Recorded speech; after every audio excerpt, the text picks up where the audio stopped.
मैं गाय नहीं हूँ। मेरा नाम पृथ्वी है और हम गाय के रूप में जो काला कलोटा चांडाल कलयुग खड़ो है, जाके डर से हम भागे जा रहे हैं।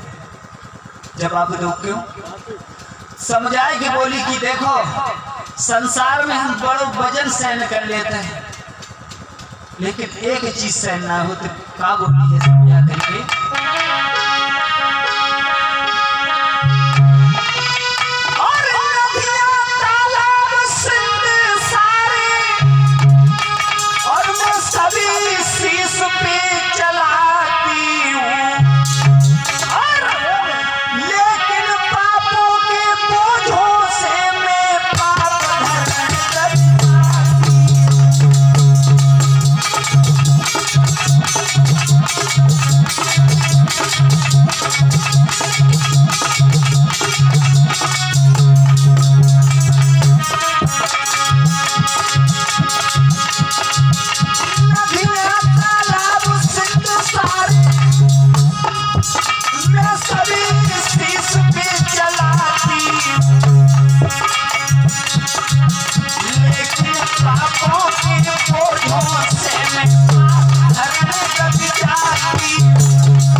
और सुनो, दुगुनी सृष्टि बढ़े तभी नहीं संता खाती, लेकिन पापों के बोझों से, लेकिन पापों के बोझों से पाप धर में बदल जाती हूँ।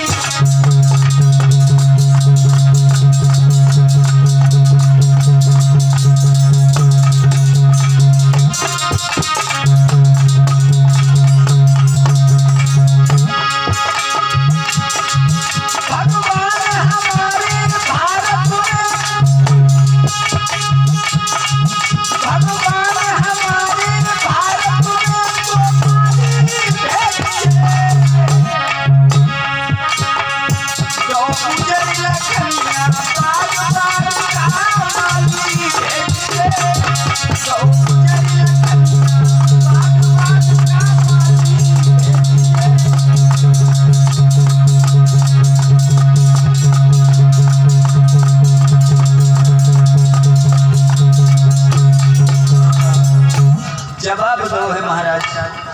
वो गाय कान लगी महाराज। सुनो, नदियां तालाब सिंध सारे में सब शीश पे चढ़ा लेती हूँ, कितना भी बोझ हो जाए मेरे सिर के ऊपर में सब चढ़ा लेती हूँ। दुगनी तुगनी सृष्टि बढ़ जाए तब भी हम घबराता ना है, शंका ना खाता, लेकिन जो पाप को बोझ जो है जो हमसे सहन ना हो तो हाँ। और इस सौमुद्रिकाएं हमारे परीक्षित महाराज जी भगवान के चरणों में दान करते हैं। मैं कामना करता हूँ कि भगवान इन्हें हमेशा हमेशा सुखी संपन्न रखे और धन धन से बढ़ाते रहे। बोलिए गोविंद भगवान की। जवाब दो महाराज। बस अब हम हियन ना रह पाएंगे, बस अब हम वहीं को जाएंगे महाराज। धर्म जा जाएगा, पृथ्वी अब वहीं को जाएगी, अब यहाँ नहीं रह पाएगी। हाँ, जहाँ जिस जगह पृथ्वी जाएगी अब मैं धर्म जहाँ जाएगा मैं उसी जगह जाऊंगा।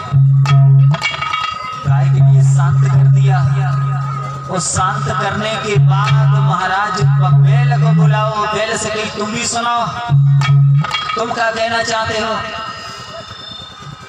तो समझाए कि जवाब जो तो है, जब बैल को पास बुलाओ तो बैल अपनी विधा बताने लगो। बोलो, सुनो महाराज।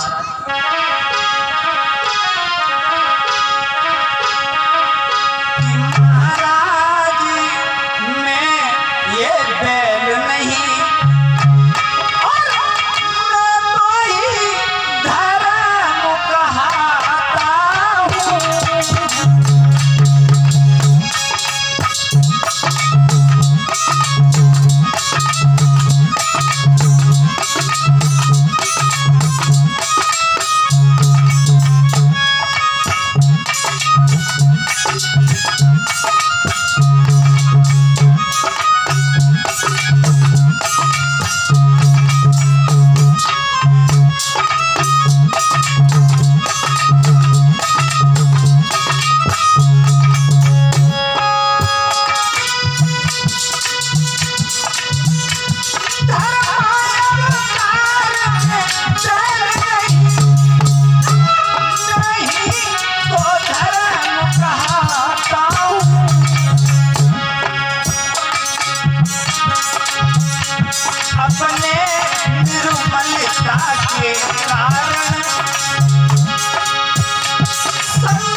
दिया महाराज, बैल नहीं, हमारा नाम धर्म है। और देखो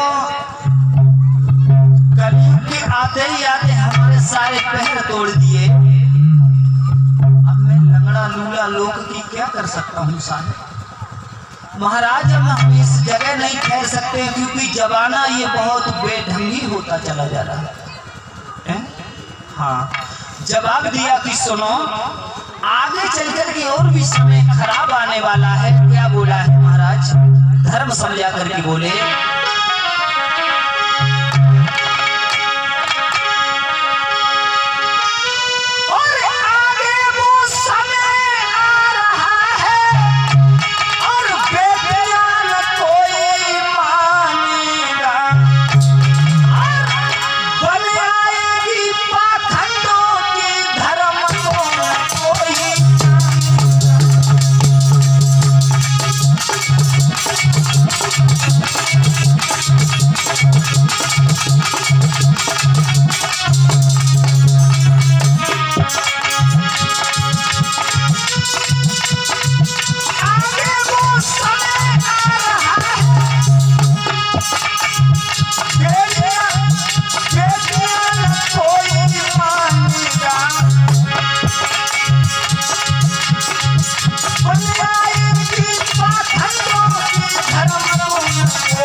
धर्म कहने लगा महाराज, कुछ ही दिन बाद जमाने की ये हवा बदलने वाली है। धर्माय अवतार ये धर्मों की सबसे आखिरी दिवाली है।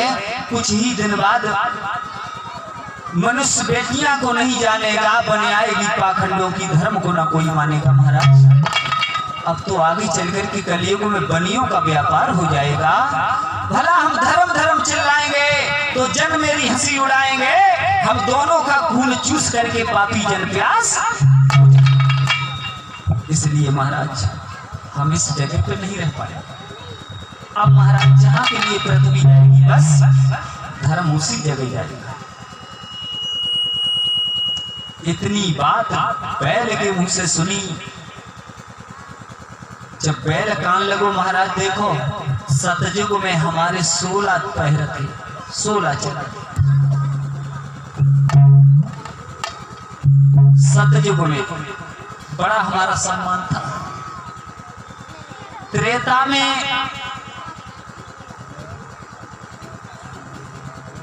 जवाब दो कि इसी तरीके से हमारे 4 पैर टूटे।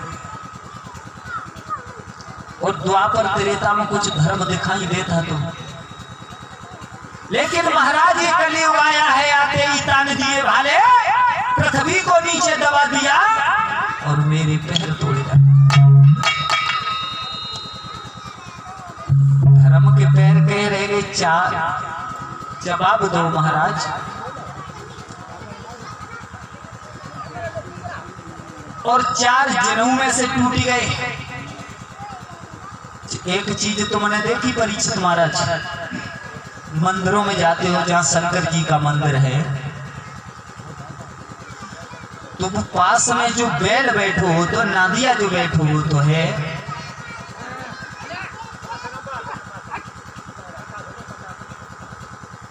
उसके क्या पैर दिखाई देते बताओ?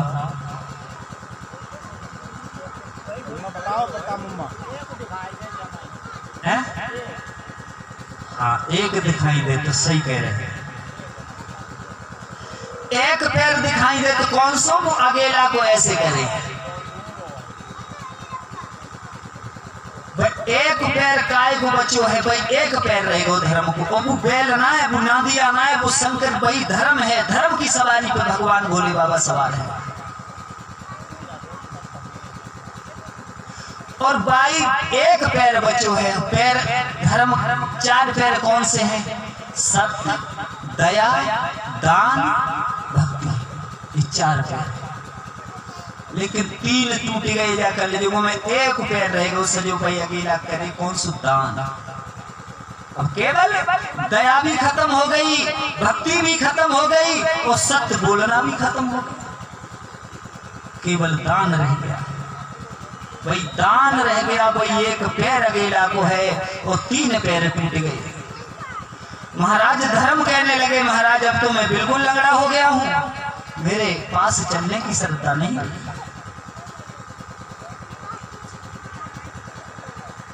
जवाब दो महाराज, अब हम नहीं रह पाएंगे। अब जहाँ के लिए पृथ्वी जाएगी बस धर्म उसी जगह को जाएगा। इतनी बात सुन करके महाराज परीक्षित ने हाथ में तलवार ली और काला कलूटा चांडाल कलियुग खड़ा है, उस पर जब मारने के लिए परिहार अपना हाथ उठाया है, लेकिन हुआ क्या कि जीव ही मन चाहा परीक्षित ने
जवाब दिया है। जोई महाराज परीक्षित ने हाथ में तलवार ली और तलवार लेकर के उसे मारना चाहा, उसी समय हाथ जोड़ करके बोला, महाराज क्षमा कर। अरे हमें जान से क्यों मारेंगे? जवाब दिया, तुम हमें बेशक मार दो, लेकिन मेरे ही मरते मरते संसार में आपत्ति आ जाएगी, आफत आ जाएगी। क्यों? बोले कि हम कोई बिन पटे तो लूंगा। जवाब दिया, कहने लगा, हम चार भाई हैं, सबसे बड़े भाई हमारे सतयुग हैं, उससे छोटे त्रेता हैं, उससे छोटे द्वापर हैं, और सबसे बाद के हम पैदा हुए पाए, सबसे बाद के हमारो नंबर आओ। और आपने जो ही हमारो नंबर आओ तो तुमने मारने के लिए तलवार उठा ली, आप बेशक हमें मार दीजिए,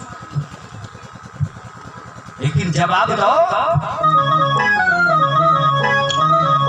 कि हम कहा बिन पठे आबद है, हमको खुद विष्णु भेजते हैं। हम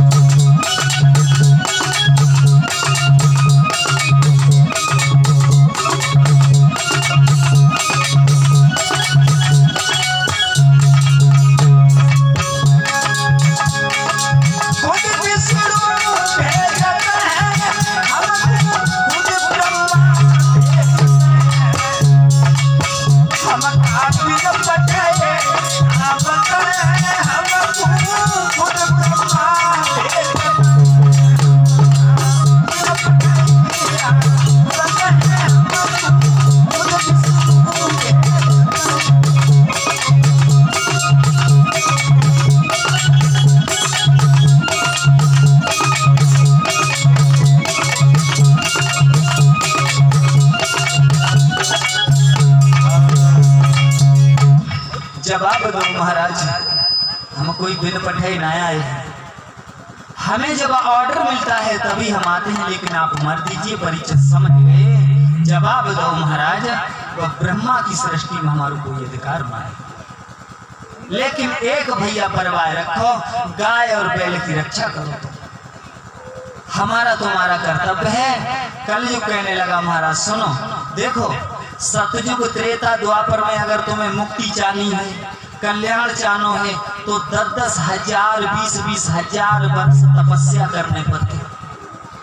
और युगों में सतयुग त्रेता द्वापर में, लेकिन हमारे युग में इतना बहुत बड़ो आराम है, सारो दिन काम करो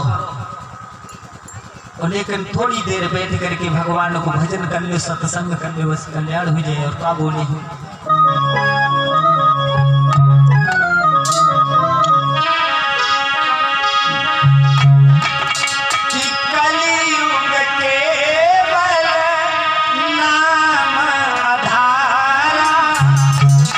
सुमेरी सुमेरी नर उतर ही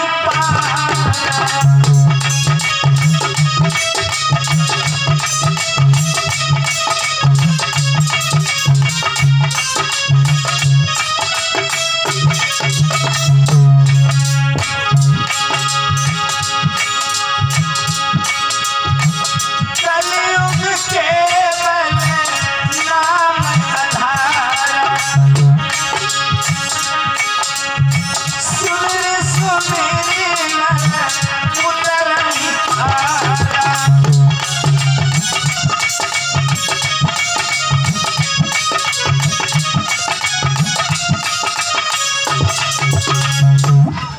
जवाब दिया महाराज, कलयुग केवल नाम आधारा, और सुमेरी सुमेरी नर उतर ही केवल हमारा नाम कलयुग है, और फिर हम हर तरीका के हो जाते। जवाब दो कलयुग बोलो कि सुनो,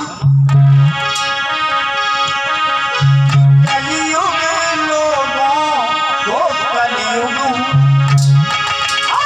सतयुग लोगों को सतयुग।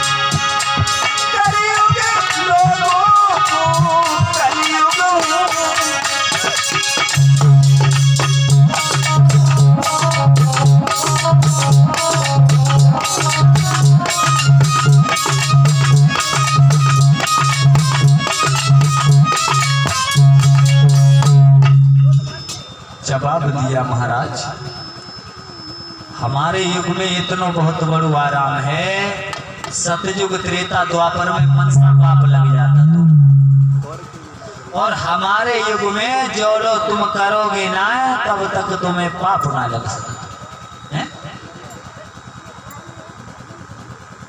सतयुग त्रेता में अगर मन में तुम रूप लेते तो पाप लग जाता तो,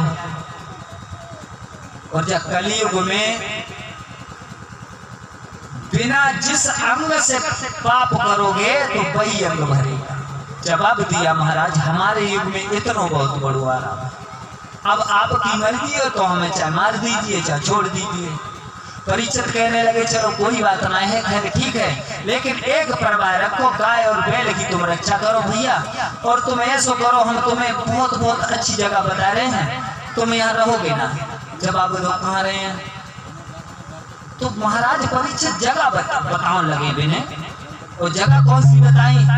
जब आप लोग सुनो, इस जगह पे तुम रहोगे।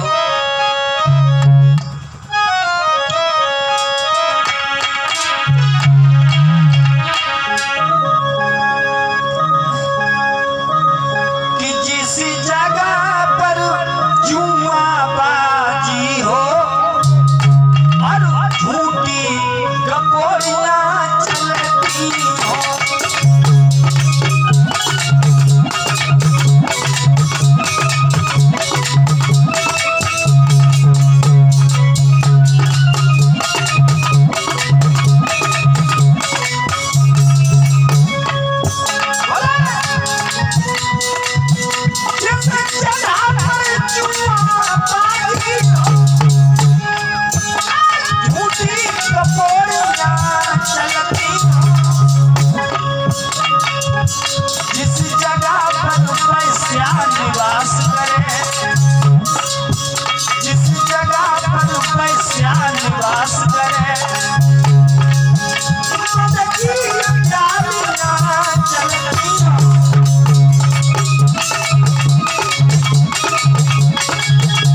जवाब दिया है तुम इस जगह पर हो, जिस जगह पर जुआ हो रहा हो उस जगह पे तुम्हारा वास है, जिस जगह पर तुम्हारा दारू पी जाती हो उस जगह पे तुम्हारा वास है, जिस जगह पर झूठी गपोड़ियां चल रही हो उस जगह पर वास है, जिस जगह पर भगवान का नाम नहीं होता हो उस जगह पे तुम्हारा वास है। जवाब दिया जिस जगह पर पैस्या यानी रंडी निवास कर रही हो उस जगह पे तुम रहोगे, और जिस जगह पे शाम के वक्त झाड़ू नहीं लगाया जाता हो सुबह शाम और दीपक नहीं जलाया जाता हो उस जगह पे तुम्हारा वास रहेगा। जवाब दो महाराज, तुमने एक और जगह हमें अच्छी नहीं बताई, सब जगह खराब ही बताई दे, क्यों? जवाब दो, कोई तो जगह अच्छी बताई देते। भगवान परीक्षित कहने लगे जाओ एक जगह तुम्हें हम बहुत अच्छी बता रहे, तुम सुवर्ण में वास करोगे, और सुवर्ण को वास सुनो, सोने को मुकुट बांधे हते महाराज परीक्षित भाई, सोने के मुकुट में कलयुग समय दो।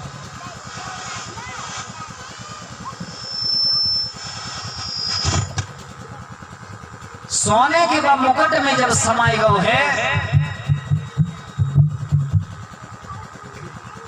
अब तो महाराज परीक्षित जो थे अपने स्थान के लिए प्रस्थान करते हैं, और इधर गाय जो थी वो तो पृथ्वी रूप में हो गई, और महाराज धर्म थे वो धर्म के रूप में चले गए।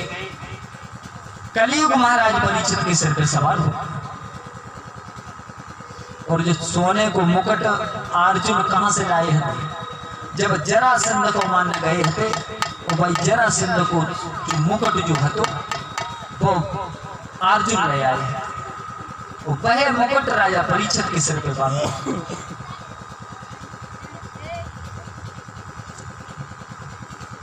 इधर महाराज परीक्षित जो है अपने स्थान के लिए चले गए।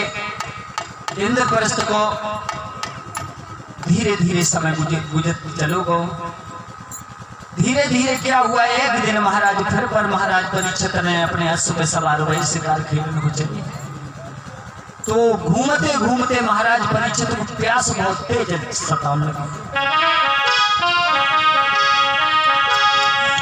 चलो है बलधारी और करके घोड़ा की सवारी, चलो है बलधारी करके घोड़ा की सवारी।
शिकार खेलते खेलते महाराज परीक्षित के लिए इतनी तेजी से प्यास लगी है और जब प्यास लगी तो महाराज परीक्षित परेशान हो गए। उस प्यास से इतने ज्यादा व्याकुल हो गए, अब चारों तरफ देखने लगे, सोचने लगे कहीं पानी भी दिखाई नहीं देता है।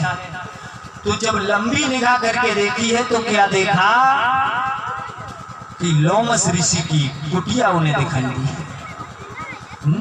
और लोमस ऋषि उस कुटिया पर तपस्या कर रहे थे। महाराज परीक्षित ने सोचा चलो इस महात्मा के पास में पानी होगा, मिल जाएगा। और जाकर के पहुंचे तो क्या देखा कि लोमस ऋषि तपस्या कर रहे थे, आंखें बंद करी हुई। वो सोने का मुकुट बना हुआ है तो कलयुग भाई मुकुट में हुआ। महाराज परीक्षित की बुद्धि खराब हो गई, क्योंकि जैसी संगत करे वैसो ही फल पावे। वो संगत को प्रभाव होता है, अगर अच्छे लोगों की संगत करो तो अच्छे गुण है, खराब करो तो खराब। अब वो संगत तो उनकी खराब हो गई, क्योंकि सोने के मुकुट में कलयुग सवार है, दुष्ट वो सवार है। महाराज परीक्षित की जब बुद्धि खराब हुई तो महाराज परीक्षित ने उस साधु को बैठा हुआ देखा, विचार किया क्यों हम क्या करें, आंखें खोलो। वो तो तपस्या करते थे, उन्होंने सोची कि मतलब इस महात्मा ने हमारा अपमान किया है। अरे मैं काला नहीं, कुरूप नहीं, और मेरे संतान भी है, लेकिन इस महात्मा ने हमें देख करके अपनी आंखें बंद क्यों कर दी।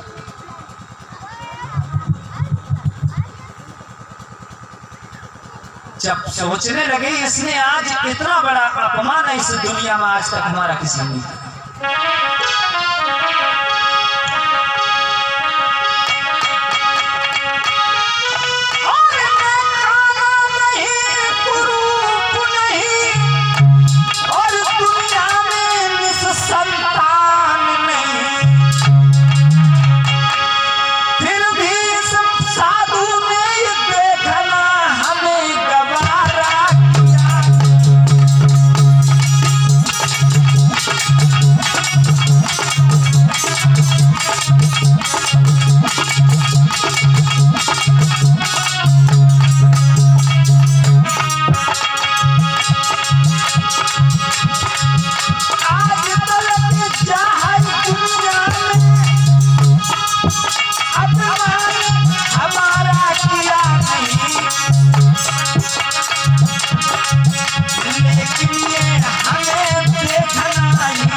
जवाब दिया, इतना बड़ा अपमान आज तक हमारा इस दुनिया में नहीं किया, क्योंकि महाराज परीक्षित बहुत बड़े राजा थे।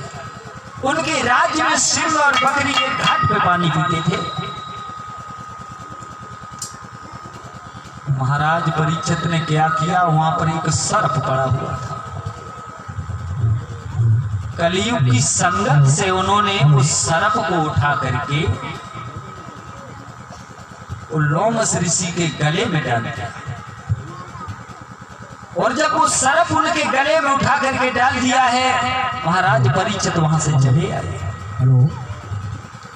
और जब परीक्षित चले आए, लोमस ऋषि के शिष्य श्रृंगी ऋषि जब आए तो श्रृंगी ऋषि ने देखा तो क्रोध आ गया।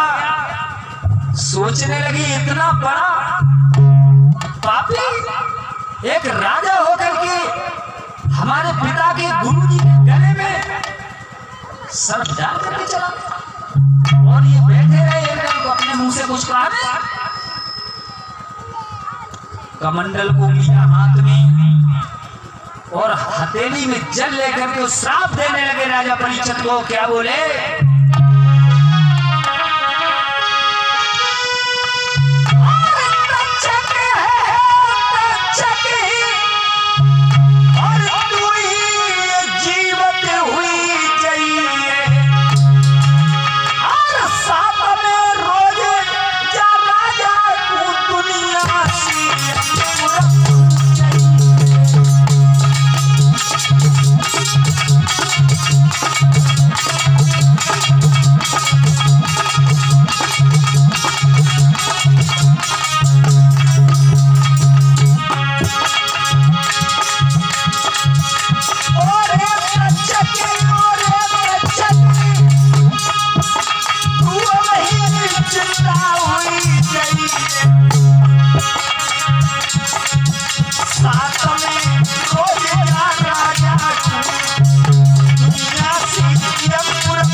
अंजलि में हाथ नीर लेकर के जल को लेकर के श्राप देने लगे कि ये तक्षक साथ में रोज इस दुनिया से अलग इस राजा को कर दो, क्योंकि जाकर के इसे साथ में दिन काट लो।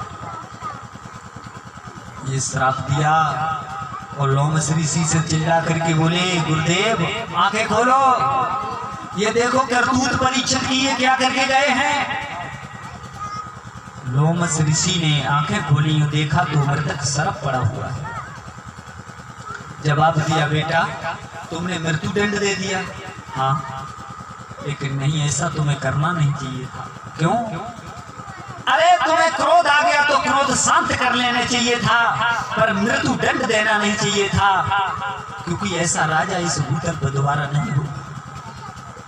लेकिन उसकी बुद्धि खराब हुई तो काली करतूत उस दुष्ट कलयुग की थी। कलयुग उनके सिर पे सवार था। और तुमने क्रोध में आकर के इतना भयंकर तुम्हें श्राप देना नहीं चाहिए था। जवाब दिया लोमस ऋषि, कहने लगे, बेटा जो हुआ सो ठीक हुआ, लेकिन एक काम करो कि राजा परीक्षित के लिए सूचना करवा दो कि 7 दिन का फक्त समय है, कुछ अपनी मुक्ति के लिए, कुछ उद्धार के लिए, कल्याण के लिए कुछ यत्न कर ले।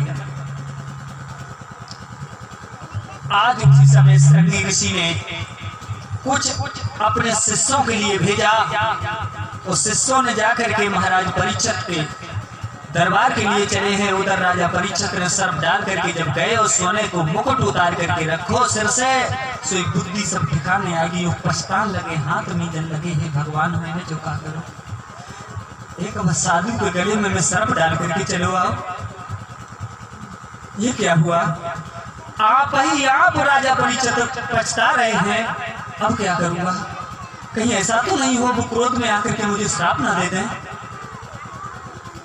परीक्षित इधर पछता रहे हैं, उधर तब तक कुछ साधु जाकर के दरवाजे पर पहुंच गए और जवाब दिया है, महाराज तुम अपने घमंड में आकर के तुमने एक तेजस्वी महात्मा के गले में तुमने मृतक सर्प डाल करके चले आए हो। जाओ, तुम्हें उन्होंने श्राप दे दिया है कि 7वें दिन तुम्हें वो तक्षक काटेगा और दुनिया से तुम अलग हो जाओ। 7 दिन का वक्त है, समय है, तुम भी अपने उद्धार का, अपने कल्याण के लिए यत्न कर लो। आज मेरे भगवत प्रेमियों, हमारी तो समझ में जा रही है कि एक राजा परीक्षित होना ये संसार के लिए वो 7 दिन को श्राप लगो हो। 7 ही दिन में पैदा भय, और 7 ही दिन में जवान भय, और 7 ही दिन में बुजुर्ग हो गए और बूढ़े होके चले गए। 7 ही दिन में सब कुछ है। राजा परीक्षित ने जब ये देखा कि मुझे मृत्यु दंड दिया गया है, तो उसी समय राजसी भेष को उतार करके रख दिया। राजसी भेष को उतारा, वस्त्रों को उतार करके, सोने के मुकुट को उतार करके महाराज परीक्षित ने राजपाट छोड़ दिया है। अपने बेटे जन्मेजय के लिए राज तिलक करने के बाद महाराज परीक्षित जो हैं उस गंगा के किनारे पर के लिए चले, भगवान को भजन करने लगे। बहुत बड़े राजा थे, ऋषि मुनि राजा महाराजाओं ने, जिसने सुना कि राजा परीक्षित के लिए 7वें दिन तक्षक काटने के लिए आएगा, तो सब देखने के लिए चल दिए। बड़े बड़े ऋषि महर्षि चले, लेकिन समय का कैसा फेर है। जिस गंगा के किनारे पर राजा एक राजा के रूप में जाता था, आज वही राजा गंगा के किनारे पर बेचारा रो रहा है।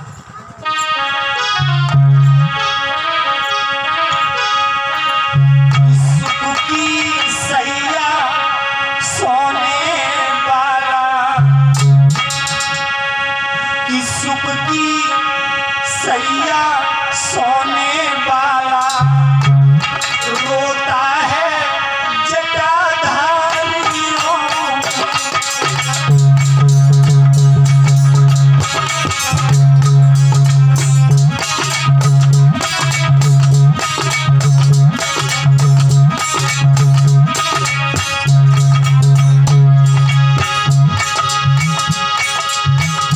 सुख की सैया सोने वाला,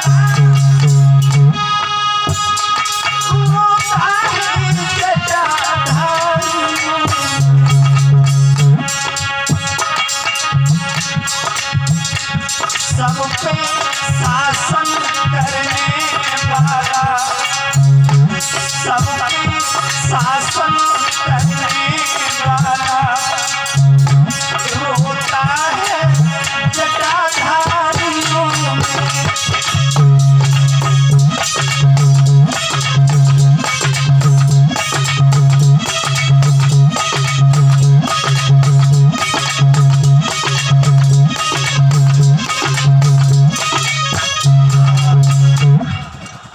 क्योंकि उसी गंगा के किनारे पे एक राजा से रूप में आते थे, लेकिन आज बड़े बड़े महात्माओं में बैठे बैठे रो रहे। पराशर ऋषि, श्रृंगी ऋषि, वेद व्यास जी, बड़े बड़े ऋषि महात्मा जाकर के वहां राजा परीक्षित के पास हम पहुंचे तो वेद व्यास जी जो हैं भगवान की बड़ी सुंदर सुंदर कथाओं को सुनाने लगे। जवाब दिया है तुम्हें 7 दिन का जो श्राप लगा है तुम चिंता ना करो, भगवान की चित लगा करके तुम कथा का पान करो, वो तक्षक तुम्हारा कुछ नहीं बिगाड़ सकता। तो सभी भक्त अपनी वाणी पवित्र करने के लिए एक भगवान का भजन बोलेंगे।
शंकर भगवान।